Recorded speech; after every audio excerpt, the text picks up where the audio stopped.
For all of those listening from around the world, this is the moment you've been waiting for. It's time! And now, introducing the host, a strength and conditioning coach, real estate investor, athlete manager, and amateur food critic. He stands 5 feet 11 inches tall, and he's on the road to 185 pounds. Podcasting from around the world by way of Albuquerque, New Mexico. Presenting the one, the only, Jared Saavedra.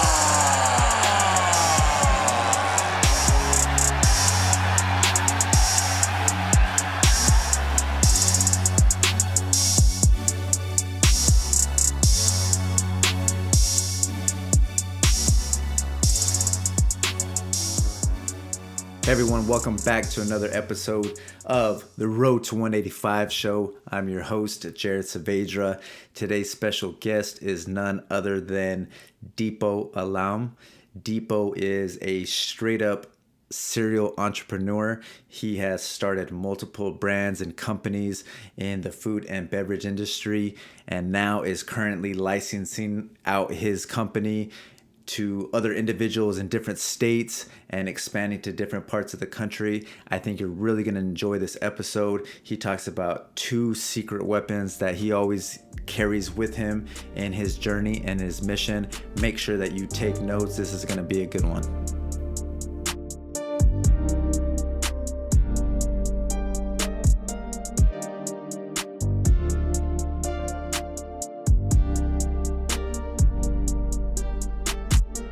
All right, man. So let's begin with the story of you coming from, it was Indonesia, correct? Yes, that's correct. To the United States with just $400. I want to hear that story.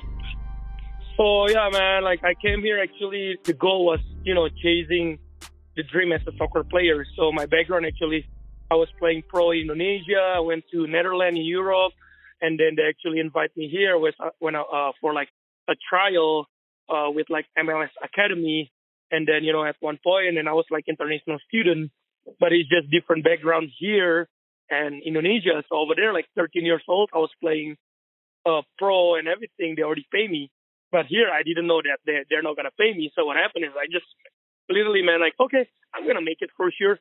I just bring one backpack, soccer ball. That's it, man. And I came here. Nobody, like, no family, no friends. I don't even know who's going to pick me up. What was the first city that you came to? What was your... Los Angeles. Los Angeles. Okay. Yeah. LA, LAX.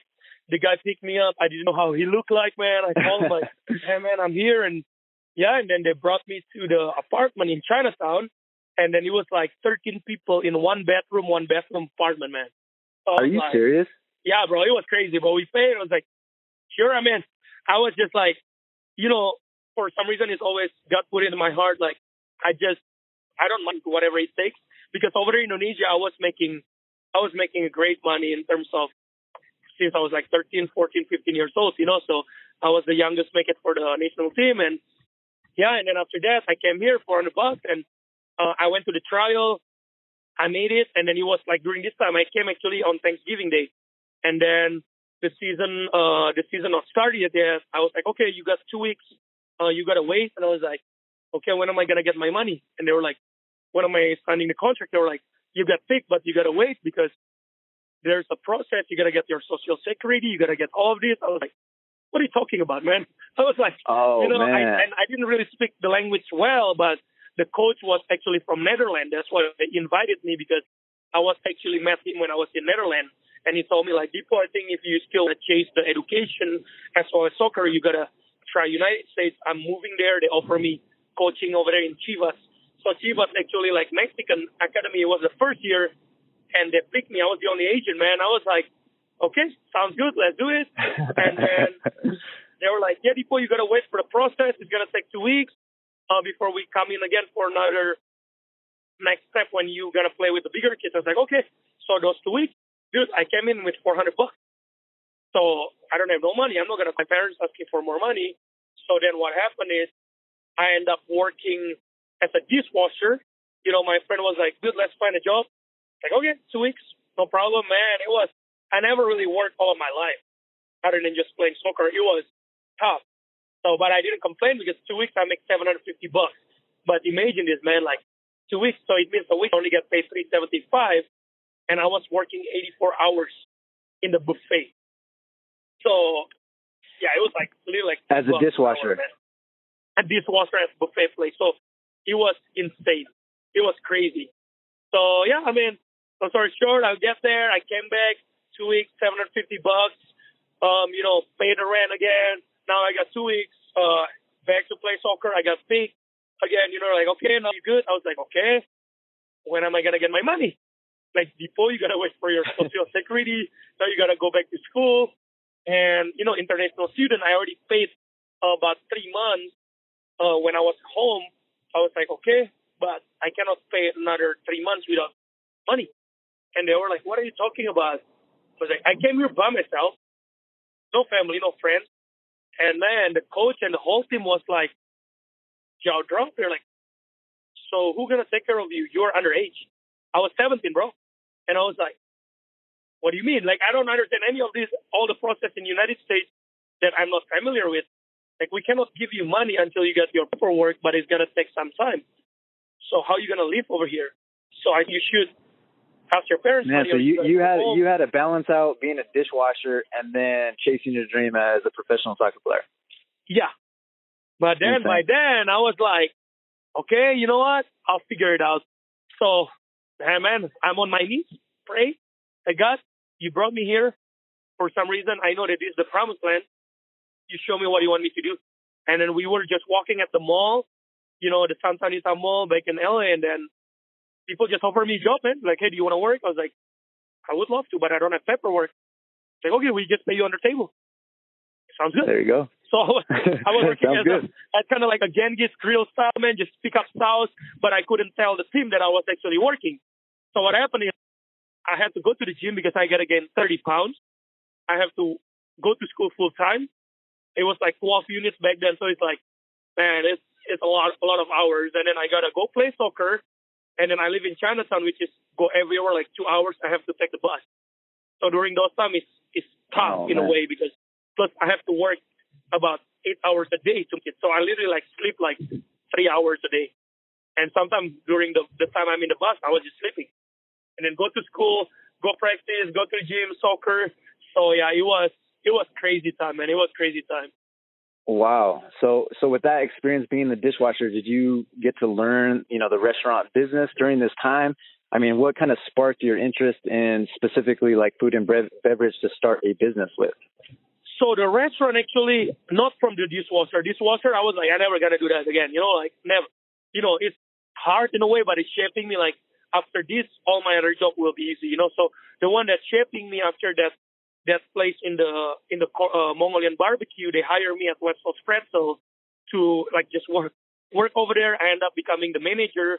So from that time, it started the business mindset running in my mind. Like, okay, this place is slow. What can I do? How can I increase the sale?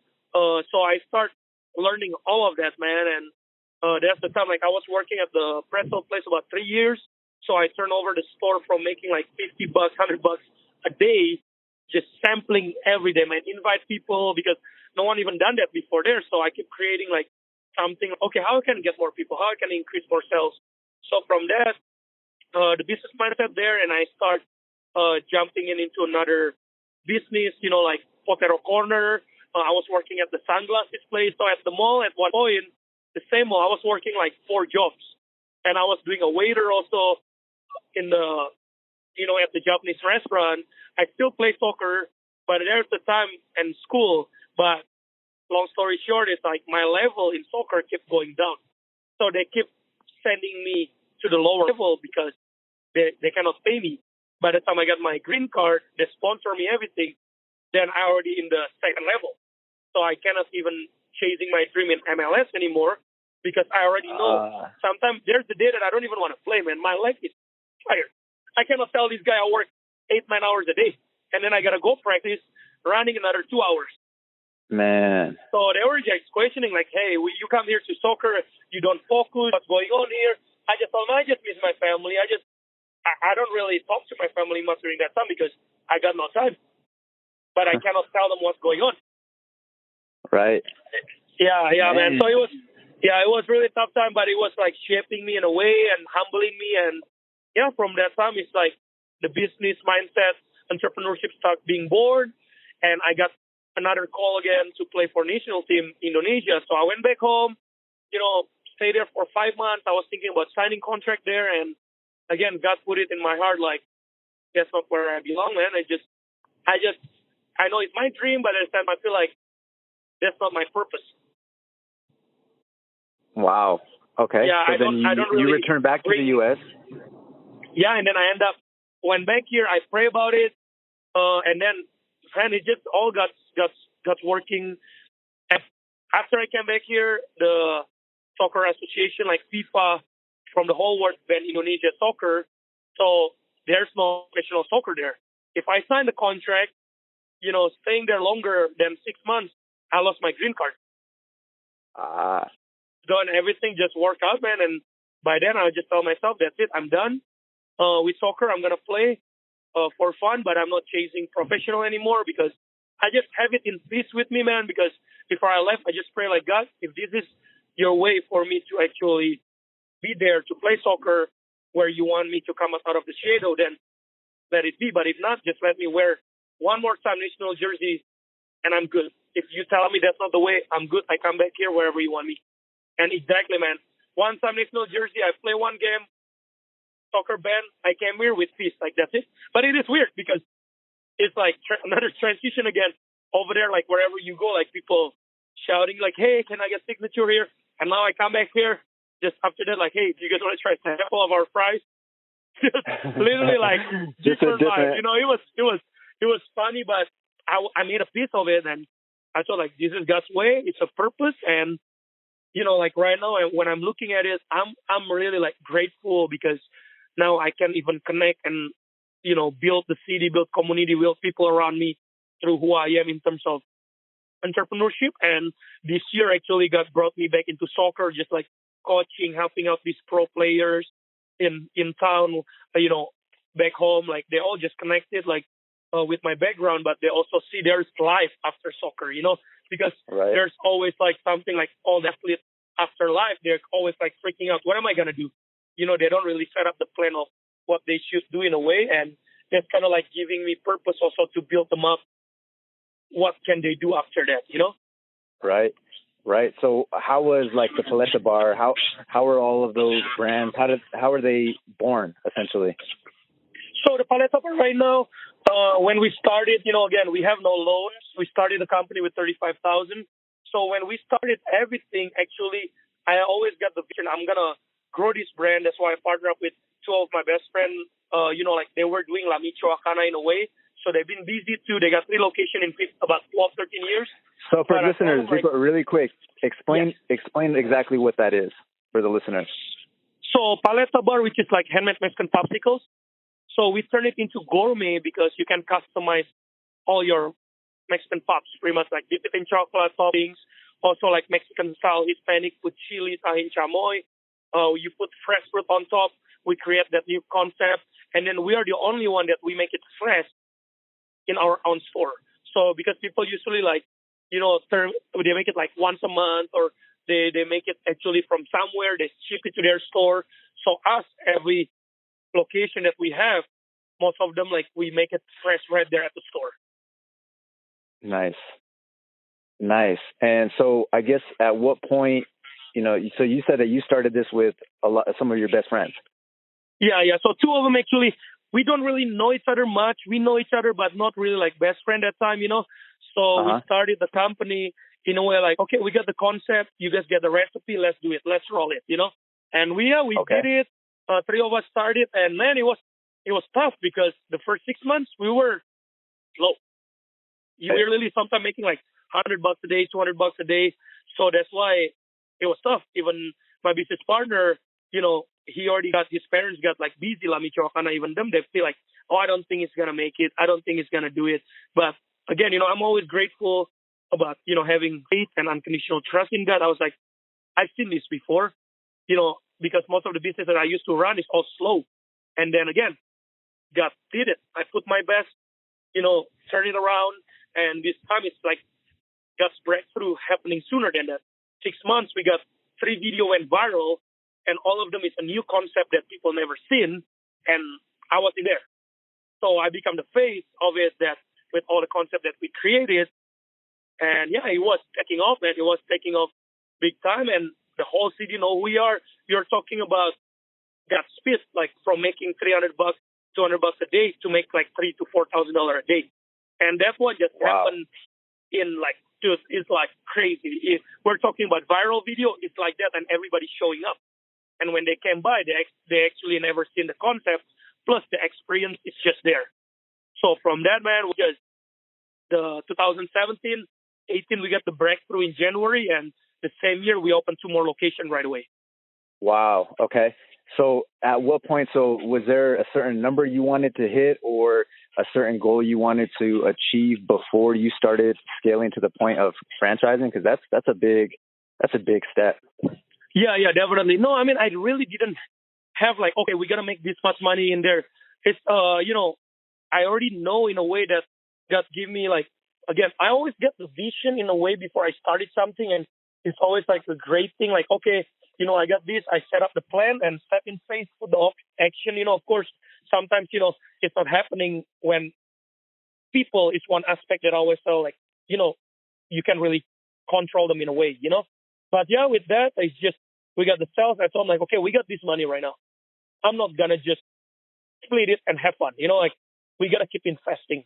So they all agree. We open 2 more. From those 2 more, we actually like, okay, what's next? And I thought, okay, 2 years from now, we're going to set up about 12 locations. The following year, we're going to do 40 locations. So we have that interview actually with Cisco. And then they both just look at me like, you crazy. Like in a way, I know that look, I was like, it's happening.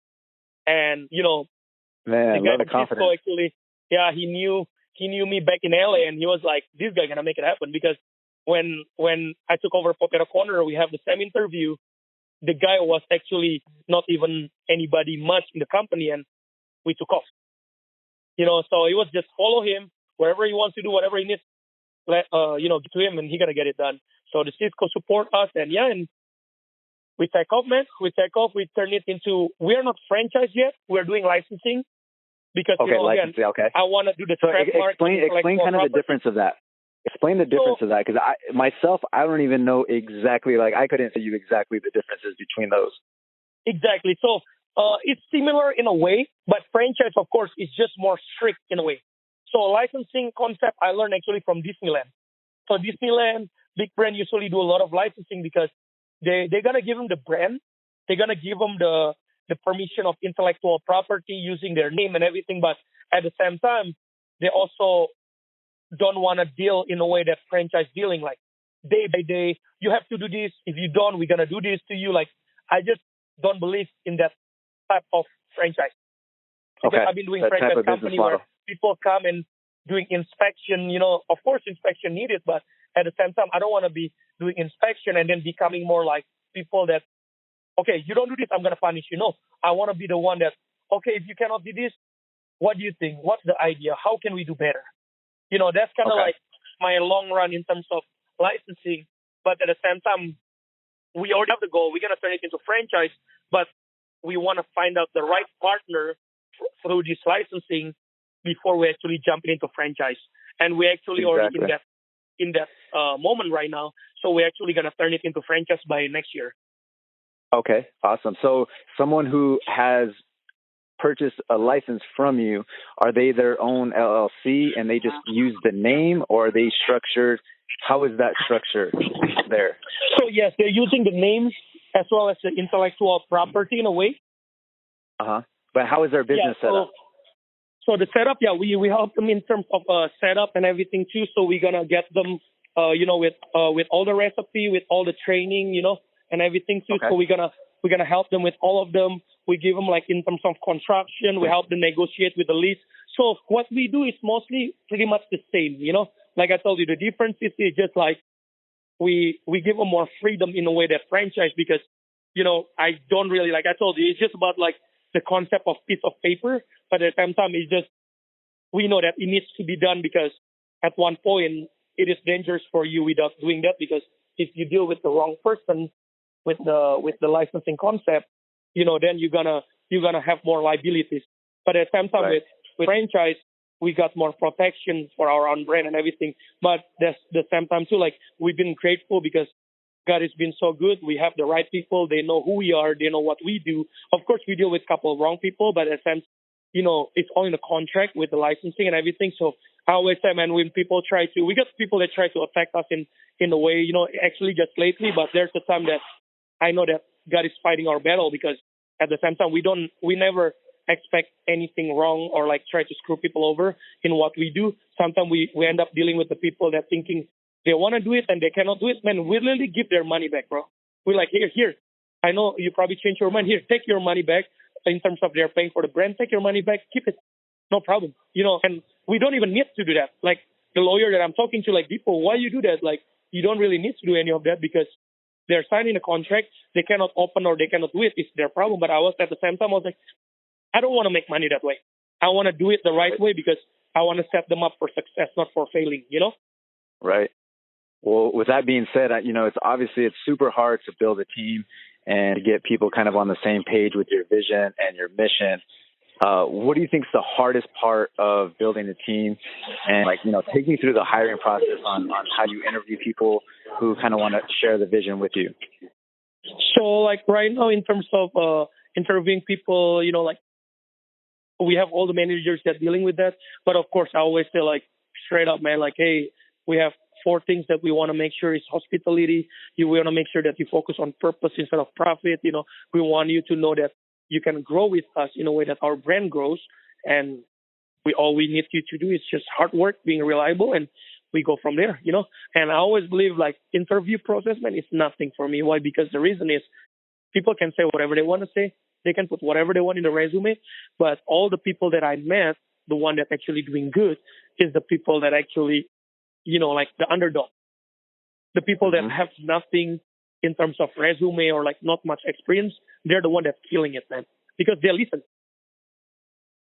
Yep. Because their mind is listen. They don't have this negativity of, oh, it's not going to happen. Oh, I already work at Starbucks. No way that they're going to be like the people that start from the bottom, man. This is the people that for me, like, is the best in terms of interview, And then they become also a great people to work with, Right. How would you, so coming from Indonesia and having the kind of mindset that you have, I like to call that, the immigrant mentality.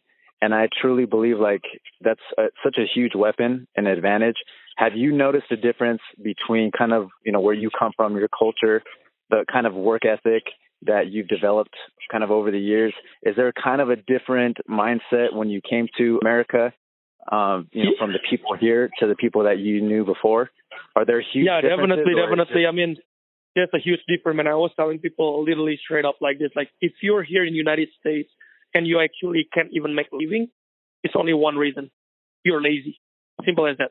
That's what I was telling people because, of course, if you have disabilities and everything, of course, sometimes it's challenging. But even that, you already know, like a lot of people that in disabilities, they even make it bigger because they take that moment to work hard to make it even hard, better for everybody else. And me coming from Indonesia, like a third world country, I see like when people say they don't have money and poor, the word broke, it's nothing like this. People here still have a car.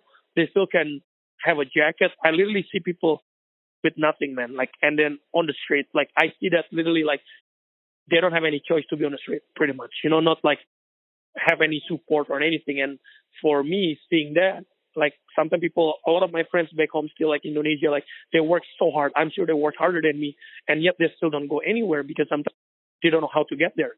But here in the United States, it's like, I guess, it's a promised land, milk and honey, man. You just gotta work hard. You look at the opportunity, you jump in, you stay in faith, and dude, you can be whatever you want to be. Here is like the promised land. That's why I always tell people like this, create my work ethic, because every time, that's why I always want to remind myself with the root. I go to the third world country and I see what I see, I was just like, that's it. I come back here, I better killing it, because I see there's so many people that work harder than me, smarter than me, and yet they don't have the chances or opportunity. And God gave me that opportunity, I better take it all the way, Absolutely.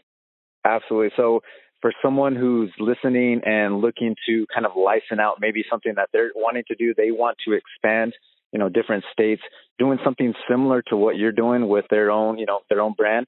What are some pieces of advice that you'd give them? So first of all, what I always tell them is like, check out your market. When I say market, it's more people mostly just looking at it just like as a location, but the market is more than just a location. I always say, like, first of all, in business, it's always three things. The people, for me, that's the most important thing in terms of customer, of course, but also as well as setting up your own team, the partners, and then the second one is the process, which is the concept. Is your concept going to be good in that market? If it's, of course, people think, Paleta is going to be great in Hispanic area, but I told them, like, sometimes it doesn't just that. You can take it to, right now we have one location in Las Vegas, which is in Shanghai Plaza in Chinatown, and we're killing it. So the concept has to work. And the third one will be the product, of course. Like, the product has to be something that for general people. You already know sometimes you can love certain thing like hole in the wall and it's so good, but is the people with that product going to be able to be nationwide? Is going to be able for worldwide that people actually going to eat it? So if it's those three in your checklist, then you got the right market. That's for me like what you got to go next in terms of growing the brand, licensing, franchising, whatever you're trying to do. You have to get those three aspects proven before you actually even thinking of the growth, Absolutely. And so for the next venture that you had, you started the concept of spring rolling. Was it a lot easier of a process than the Paleta bar, or is it a little bit easier just because you've had some kind of structure previously? Actually, right now, spring rolling become easier in terms of me because, we actually already have the structure, like you're saying. We got the team, so it is way easier. And then I also get another brand. We do the cheddar paint, in a way like outside the food business. So with the team that we already have, everything is just easier. Man, the challenge, of course, when it's something new, it's always like creating the new clients.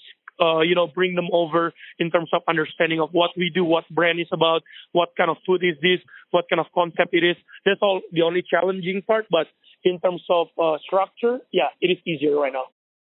Okay. Man, awesome. I didn't even know you had that other one. Yeah, man. I cannot stop, bro. Like, it's like whenever I see opportunity, I got to jump in, And then again, I started doing the real estate too. That's why when I see you do what you do, like, it's amazing, man. It's just like I create like the purpose behind everything because, I just want to more than just one thing that we do together, Yeah, no question. So I actually got a question on Instagram for you. And since you're kind of sharing all these hats that you wear kind of on a daily basis, they were asking about what does your daily routine look like for someone who has like multiple businesses, multiple brands, all these different things. And, you can only hold so much bandwidth in that brain every day, right? And you can only make so many decisions. They wanted to know kind of what your daily routine looked like. Can you share that? Oh, man, yeah, that's amazing question. Of course, when I'm in town, I try to start my day, like wake up, spend time with God, like always try to get my mind right, not to rush in a way, and then drop off my son right now at school. So it's something new, I just barely got married actually this year, so I got this new routine too, in a way that, thank you, man. I just got a new routine in a way too, but it's helping me out. 7 o'clock, drop it off. I stop at one of our location, which is Paleta Bar Cafe, because they have coffee. I love coffee. Start my day with coffee. Started with social media over there. Then, like, I start making the plan. Okay, should I go to east side or west side? So I'm already on the east side. Go to my other location. Like, I got Coronado Mall here, Potato Corner. We got spring rolling there, Paleta Bar, and be on the phone call if it's needed in terms of I need to do too, because sometimes I have to do like phone call like this, or I have like people coming from out of town. So like for the brand and everything. Sorry, man. Okay, it's the X3 right there. It's running. Thank you, brother. Yeah, and then from that point, I check out another location again, mostly on the west side, or I go to the office if I need to make invoice in a way. But I try to get everything done usually before 3, so I can pick up my son again, spend time with him a little bit, and then I started helping out kids also for soccer, just coaching, just bring the purpose, and then finish usually around 7. Check out the store again a little bit. Usually between 7 to 8 is the busiest time for dinner, for paleta bar spring rolling at our west side, Riverside, and go home, man. That's it. That's mostly kind of like what I do. But location-wise, people always like, where are you going to be? Check me out. Like, I don't even know where I'm going to be, wherever they need it. Because that's kind of like the routine in a way. But you already know sometimes when people are calling in, man, that's it. I jump in. I would say sometimes go to the mall, and then there you go. Nobody opened the store. I end up opening the store. I just got to renew everything. Yeah, but just kind of like day by day. And when people ask me, when is your day off? Entrepreneurship, I doubt it's ever going to happen. Yeah, you don't get too many of those. Again, you don't get too many of those. I tell people, unless you're really like, the only time I take my day off is like, I go overseas. Out of town is still like challenging. Overseas is probably the best because they cannot really call me in a way. But man, like so far, the whole 10 years, every time I say that, I end up back at work, at least on my phone, like social media or like answering here and there, Right. Man, that's a heck of a day for sure. Man, I won't keep you any longer, man. I really appreciate your time. For people who are kind of interested in reaching out to you, maybe asking you questions about, your licensing and that whole entire process, how can people get a hold of you? What's the best contact? Right now, I told people also to send us the email. It's same thing, our brand, thepaletabar@gmail.com. So you guys always can like contact us in that. And then, my personal too, like on social media, you guys look it up, like my first name, Dipo, D-I-P-O, and last name Alam, Dipo Alam, and everything should be there. And before I forgot to actually, Jared, I know you asking one question that actually, like I was actually doing more understanding with the tax implication in terms of, like what we do or like any other business, So before I forgot about it, I just wanted to know, like, in terms of tax implication, actually, it's really good question because, I never really have people asking that, but I'm going to start bringing that up in the way of growing our brand because it's nothing really different when you're actually doing your own business in terms of franchise, mom and pop business, or, whatever you do. Because again, sales, tax, you make profit, you got to pay income tax, of course, the end of the year, more like 1099 in a way. But other than that, of course, if you submit your LLC in different states, like Las Vegas right now, they don't really have to pay taxes for their, income tax in a way because, Las Vegas, they don't really charge you for that, So that's kind of like that in terms of tax understanding, but we're also guiding them in terms of real estate right now because that's why I want to learn about that. You already heard about McDonald's, Chick-fil-A doing what they're doing. So we're following the path, but with our new concept that, again, God showed me the way that we can do a couple different brands in one plaza or a way so we can grow that brand also together, Yes. So exactly. I got that also in terms of taxes. So, but yeah, other than that, it's all mostly the same unless you just create your LLC or your entity somewhere that you don't have to pay taxes, Okay. So do you create the LLC for that person and they work under it, or do they have to build or they have to sign up for the LLC and register for it and all that as well, and then you have operating agreement? Yeah, we let them do all of the LLC themselves, but we always send them in a way like, okay, you know what, you're in Arizona, this is our resources. You can contact this guy to make LLC. They will guide you in a way. In town, we have our own office that we can do LLC for them in a way. But most of the time, like, the way that I'm not spoiling them, I'm empowering them. So we got the people like, oh, how to do this, how to do that. We will tell you, but you have to do it yourself because at the end of the day, I want them to learn owning and having their own business and brand through us instead of just, like, here you go, take it, you just sleep at home. I just don't believe in that kind of entrepreneurship, because all the people that buying our brand, we're looking at owner-operator more than just people that have money, put the money and expect the business running by itself. I just don't believe in that. You have to put works in terms, of course, we're going to set up the autopilot system.